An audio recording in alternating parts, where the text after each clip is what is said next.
안녕하세요. 말씀을 굽는 시간의 오일기 목사입니다. 네, 오늘 이 아침에 짧게 하나님의 말씀을 나누기 원합니다. 오늘 하나님께서 우리에게 주신 말씀 열왕기상 7장 1절에서 12절까지의 말씀인데요. 제가 하나님의 말씀 봉독합니다. 솔로몬이 자기의 왕궁을 13년 동안 건축하여 그 전부를 준공하니라. 그가 레바논 나무로 왕궁을 지었으니 길이가 100규빗이요 너비가 50규빗이요 높이가 30규빗이라. 백항목 기둥이 4줄이요 기둥 위에 백항목 들보가 있으며 기둥 위에 있는 들보 45개를 백항목으로 덮었는데 들보는 한 줄에 15이요 또 창틀이 3줄로 있는데 창과 창이 3층으로 서로 마주 대하였고 모든 문과 문설줄을 다 큰 나무로 네모지게 만들었는데 창과 창이 3층으로 서로 마주 대하였으며 또 기둥을 세워 주랑을 지었으니 길이가 50규빗이요 너비가 30규빗이며 또 기둥 앞에 한 주랑이 있고 또 그 앞에 기둥과 섬돌이 있으며 또 심판하기 위하여 보좌의 주랑 곧 재판하는 주랑을 짓고 온 마루를 백향목으로 덮었고 솔로몬이 거처할 왕궁은 그 주랑 뒤 다른 뜰에 있으니 그 양식이 동일하며 솔로몬이 또 그가 장가든 바로의 딸을 위하여 집을 지었는데 이 주랑과 같더라. 이 집들은 안팎을 모두 귀하고 다듬은 돌로 지었으니 크기대로 톱으로 켠 것이라. 그 초석에서 처마까지와 외면에서 큰 뜰에 이르기까지 다 그러하니 그 초석은 귀하고 큰 돌, 곧 10규빗 되는 돌과 8규빗 되는 돌이라. 그 위에는 크기대로 다듬은 귀한 돌도 있고 백향목도 있으며 또 큰 뜰 주위에는 다듬은 돌 3켜와 백향목 두꺼운 판자 1켜를 놓았으니 마치 여호와의 성전 안뜰과 주랑에 놓은 것 같더라. 아멘. 네, 오늘도 이 말씀 가지고 하나님의 은혜 나누길 소망합니다. 오늘도 말씀을 나누는 그 은혜의 자리를 사모함으로 이곳 가운데 나오신 여러분들 축복합니다. 여러분, 솔로몬은 성전을 7년 동안 짓습니다. 그리고 오늘 이 본문에서는 자신의 왕궁을 13년 동안 건축했다라고 이야기하죠. 여러분, 이것을 보고 솔로몬의 어떤 마음의 중심이 드러나는 사건이다라고 보시면서 부정적으로 이것들을 해석하는 분들이 있으십니다. 심지어 이 왕궁의 크기가요, 성전보다 4배 정도가 더 큰 거거든요. 그 크기가. 그래서 솔로몬이 하나님의 성전을 지었지만 사실은 그 마음의 중심은 자신의 부귀와 영화에 있었던 거 아니냐, 이렇게 볼 수 있는 여러 가지 증거, 정황들이 이 본문을 보면 나오게 되는 것이죠. 그런데 사실은 그래서 그런 식으로 설교하시는 분들도 많은데요. 근데 사실 본문의 뉘앙스는 그렇지가 않습니다. 이 솔로몬의 왕궁에 대해서 부정적으로 보고 있지 않은 것이죠. 솔로몬의 세속적인 건물인 이 왕궁은요, 그에 대한 기사를 아주 간략하게만 소개를 하고 지나가고 있는 것이에요. 왕궁의 가장 특징적인 것들만 나열을 살짝 하고 나머지는 정말 이야기하는 듯 마는 듯 하면서 그냥 되게 가쁘게 지나가는 느낌이거든요. 오늘 이 기사가. 그 후에 저자는 다시 어떤 얘기를 하냐면 제가 뒤에 이 부분 좀 더 얘기할 텐데 성전에 대한 이야기를 다시 하거든요. 결국에는 이 구성 자체가 어떤 느낌을 주는 거냐면 왕궁을 건축하는 것을 성전 건축이라는 그 틀 안에 포함시키려고 하는 저자의 의도가 반영되어 있고 깔려 있는 것이죠. 여러분, 어떤 관점에서 보느냐에 따라서 이 기사에 대한 태도가 많이 달라지는데 솔로몬이 성전을 먼저 건축했다라는 것은요, 사실 그의 우선순위를 보여주는 것이라고 볼 수 있습니다. 오늘 건축되어지는 재판장, 그리고 어전, 병기고, 그리고 자기가 결혼한 사람을 위한 집, 이런 것은 어떻게 보면은 솔로몬에게 가장 필요한 어떤 그런 것들이라고 볼 수 있거든요. 근데 이 모든 것들을 솔로몬이 성전을 건축하는 7년 동안 포기하고 있었다는 거예요. 어떠세요? 이렇게 보니까 좀 완전 다르게 보이지 않으세요? 여러분, 온 국력을 다해 하나님의 성전을 먼저 지었다는 것은요, 이 솔로몬의 중심이 하나님을 향해 있었다는 것을 보여주는 결정적인 예시입니다. 왕궁 건축이 13년이 걸린 것은요, 7년을 성전 건축하는 부분에 있어서 모든 국력을 다 소진했기 때문에 그래요. 그러니까 이제 성전 건축이라고 했을 때 이것은 다윗 왕부터 준비되어 온 여러 가지 부분들이 있었던 거고, 그 이후에 13년 동안 왕궁을 건축한 그것은 아무 준비 없는 상태에서 시작한 일이기 때문에 완전 출발점이 좀 다르게 돼 있는 것이죠.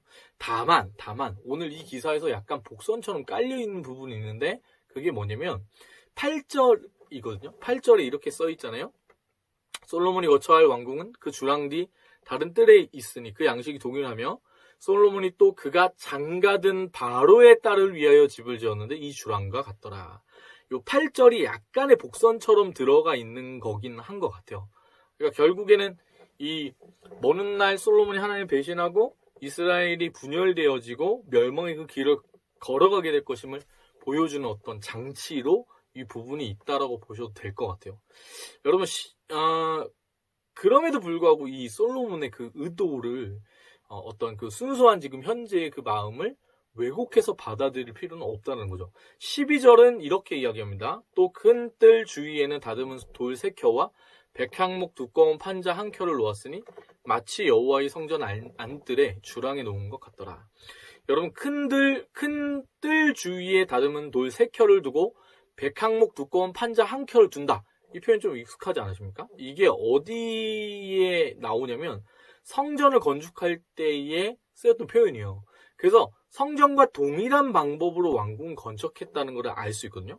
왕궁을 이렇게 건축했다는 것은 다른 의미로 보면 어떤 거냐면 솔로몬이 성전을 건축함에 있어서 당시에 최고의 재료와 최고의 기술을 다해서 성전을 건축했다는 것을 알게 되는 것이죠. 여러분, 제가 앞서서 이야기했던 것처럼 13절에서부터 저자는 다시 성전 건축에 대한 기사들을 소개합니다. 성전 건축은 7년, 왕궁 건축은 13년. 그런데 그 13년의 왕궁 건축에 대한 서술은요, 전후의 성전 건축이 있고 그 사이에 12절의 아주 짧은 기사로 끝내버리는 겁니다. 마치 어떤 느낌이냐면, 야, 내가 왕궁을 짓긴 했는데 이거 너무 크게 주의하지 마. 너무 깊게 볼 필요 없어.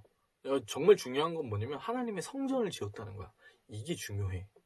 그렇게 이야기하는 것 같은 뉘앙스인 것이죠. 여러분, 세상의 것이 그러한 겁니다. 세상의 것이 아무리 화려하고 아무리 대단해 보여도 여러분, 그 세속적인 것들이 우리를 영광스럽게 하지 못하고 영원한 행복 가운데 들어가게 하지 못하는 것이죠. 솔로몬이 아무리 그 화려한 왕궁을 지었다고 한들 여러분, 그 인생에 하나님이 계시지 않을 때 그 삶은 아무리 화려해도 중심을 잃어버린 것 같은 상황이 되어버리는 것입니다. 그래서 여러분, 하나님의 말씀 앞에 모든 것들은 풀과 같은 것이죠. 그것들은 마르고 시들게 되는 것입니다. 오직 하나님의 영광, 그리고 우리를 향한 하나님 그 사랑만이 영원히 남고 우리를 향해 흐르고 있는 것이죠. 그래서 여러분, 그 사랑과 은혜와 그 주님의 영광을 경험한 사람은요, 그리스도 이외의 다른 모든 인간적 자랑들을 배설물로 여겼던 바울처럼 오직 하나님을 자랑하는 그 믿음의 모습을 가지고 나아가게 되는 것이죠. 제가 찬양 인도를 할 때 20년이 돼가지고 이제 아닌가? 뭐 아무튼 장구한 나름대로의 장구한 시간을 찬양 인도를 해왔습니다. 근데 날이 갈수록 점점 더 명확해지는 것이 있더라고요. 그 피카소인가? 그 사람의 그림체가 바뀌는 뭐 그거를 뭐 어떤 이렇게 설명해준 책을 보면은 소를 그리는데 이 소가 굉장히 디테일한 묘사를 했다가 점점 약간 아주 단순화된 선으로만 표현이 돼요. 그러니까 처음에는 막 이것도 중요하고 저것도 중요하고 노래하는 거나 기타 치는 거나 제가 그래도 좀 음악적인 부분들이 있죠. 그런 부분들이 신경을 많이 쓰고 그런 부분들이 진짜 너무 중요하다 이렇게 생각한 적도 있었어요. 많은 실험들을 했죠. 날이 가면 갈수록 정말 중요하게 남는 것은 결국에 무엇이냐면 내 찬양 가운데 노래를 얼마나 잘하냐, 내 찬양 가운데 내가 기타를 얼마나 잘 치고 어떠한 화려하고 유려한 멘트를 하냐, 이런 게 남는 게 아니고요. 내 찬양을 받으시는 대상이신 하나님, 그 하나님만 바라보며 찬양하고 있는가, 그 하나님의 임재가 지금 내 안에 있는가, 그것만 여러분 바라보게 되더라고요.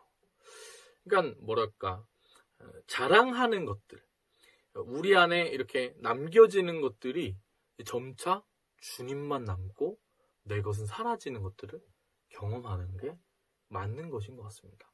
여러분, 오늘 하루 하나님께서 복된 하루 우리 가운데 주셨습니다. 여러분, 무엇을 자랑하며 살아가시겠습니까?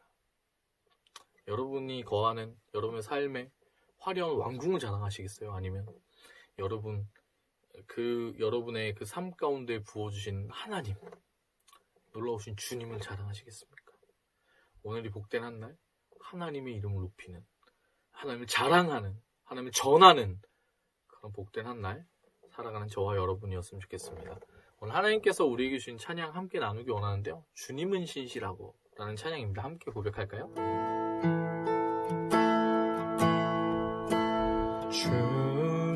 주님은 신실하고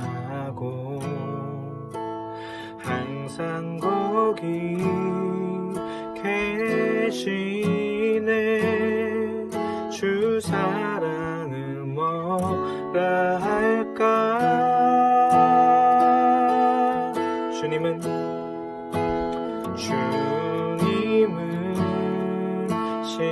신실하고 항상 거기 계시네. 주 사랑을 뭐라 할까.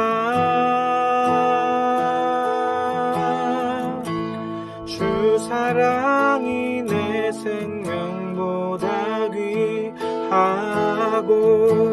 주 사랑이 파도보다 더 강해요.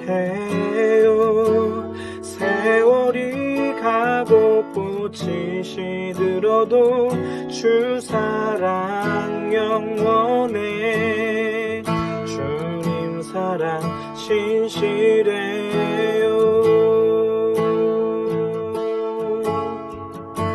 아멘.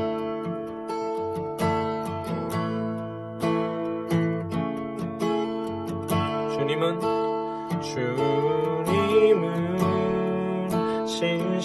신실하고 항상 거기 계시네. 주 사랑을 뭐라 할까. 주 사랑이 내 생명보다 귀하고 주 사랑이 파도보다 더 강해요. 세월이 가고 꽃이 시들어도 주 사랑 영원해. 주님 사랑 신실해요. 주 사랑이 내 생명보다 귀하고 주 사랑이 파도보다 더 강해요. 세월이 가고 꽃이 시들어도 주 사랑 영원해. 주님 사랑 신실해요.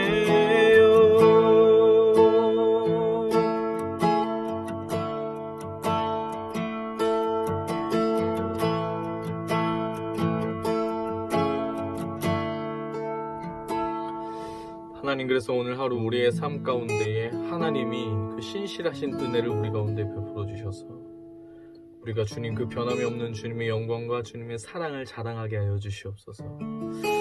아버지 하나님, 우리의 화려한 삶을 자랑하는 것이 아니라 오직 아버지 하나님 그리스도 예수 이외의 모든 것들을 배설물로 여기며 오직 하나님의 그 영광 드러내며 자랑하는 우리들이 될 수 있도록 오늘 우리의 삶 가운데 인도하여 주시옵소서. 그렇게 행하실 주님, 놀라우신 주님을 찬양합니다. 감사드리며 예수님 이름으로 기도합니다. 아멘. 오늘 하루도 화이팅입니다. 축복합니다.